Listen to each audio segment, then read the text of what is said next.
Assalamualaikum warahmatullahi wabarakatuh. Perkenalkan saya Kori Ismayana, peserta Laskar CPNS Kabupaten Kerinci.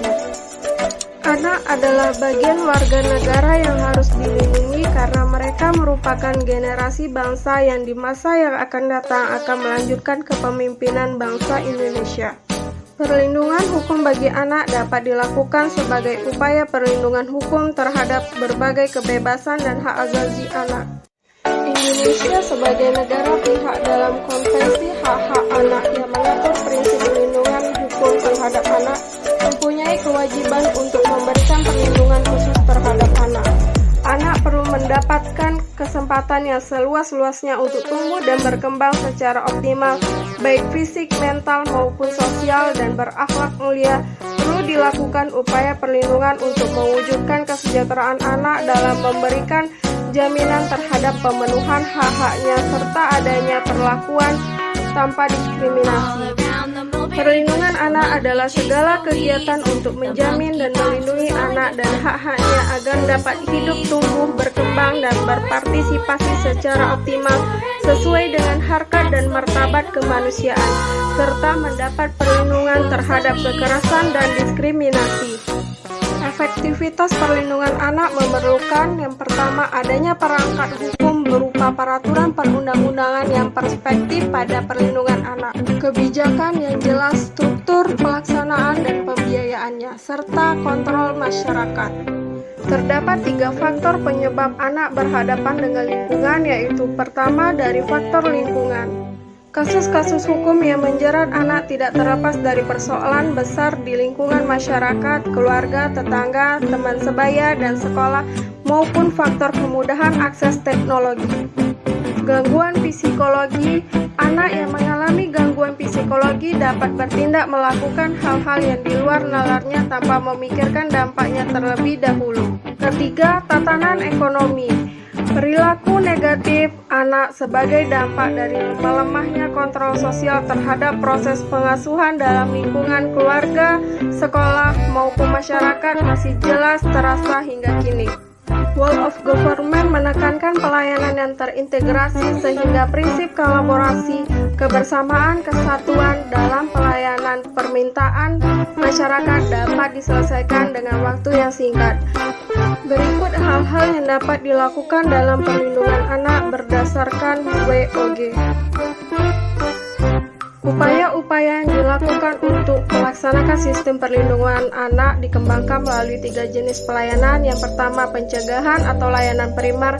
2. Pengurangan resiko kerentanan atau layanan sekunder. Ketiga, penanganan anak yang telah menjadi korban atau layanan tersier. Pencegahan adalah segala upaya yang secara langsung ditunjukkan kepada masyarakat untuk memperkuat kemampuan masyarakat dalam mengasuh anak dan melindungi anak secara aman. Pengurangan resiko kerentanan adalah layanan yang secara langsung ditujukan kepada masyarakat dan keluarga yang teridentifikasi rentan terjadi kekerasan, eksploitasi, perlakuan salah, dan penelantaran anak.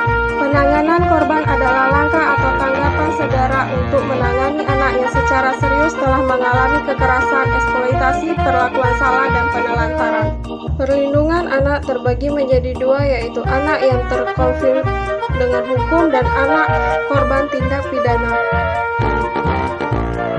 Anak yang terkonflik dengan hukum mendapatkan perlakuan secara manusiawi, penyediaan petugas pendampingan khusus anak, penyediaan sarana dan prasarana khusus, penjatuhan sanksi yang tepat untuk kepentingan yang terbaik bagi anak, pemantauan dan pencatatan terhadap perkembangan anak, serta jaminan untuk tetap berhubungan dengan orang tua dan keluarga, dan perlindungan dari pemberian identitas melalui media massa dan hindari labelisasi. Anak korban tindak pidana mendapatkan upaya rehabilitasi baik di dalam dan di luar lembaga, upaya perlindungan dari pemberian identitas melalui media massa dan untuk menghindari legalitas, pemberian jaminan keselamatan bagi saksi, korban, dan saksi ahli baik fisik, mental, maupun sosial, pemberian aksesibilitas untuk mendapatkan informasi mengenai perkembangan perkara. Rehabilitasi anak berhadapan dengan hukum. Rehabilitasi sosial merupakan rangkaian kegiatan yang dilakukan untuk memulihkan atau refungsionalisasi kondisi fisik dan psikis anak yang berhadapan dengan hukum.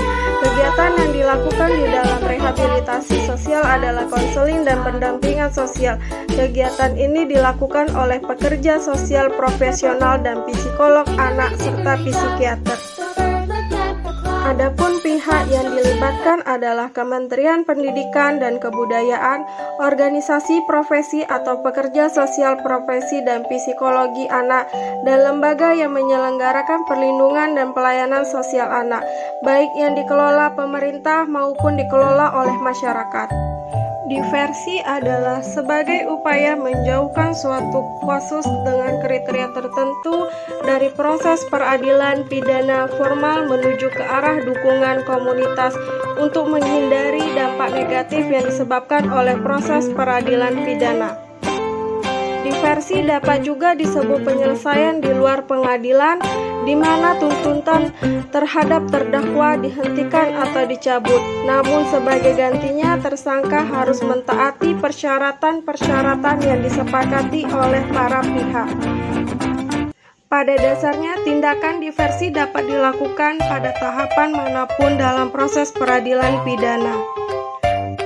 Dalam konteks alokasi anggaran, penahanan dan pemasyarakatan membutuhkan biaya yang mahal, sehingga lebih baik diarahkan alternatif selain penahanan. Penahanan anak bukan upaya untuk mengefektifkan biaya pemajuan keselamatan dan keamanan masyarakat. Ketersediaan dana untuk intervensi di luar penahanan lebih efektif mengurangi residivisme dan pemajuan keamanan publik. Diversi menjadi alternatif untuk mengurangi belanja sosial, pembiayaan penahanan dan pemasyarakatan yang cenderung mengalami peningkatan, untuk dialihkan untuk pembiayaan pencegahan tindak pidana.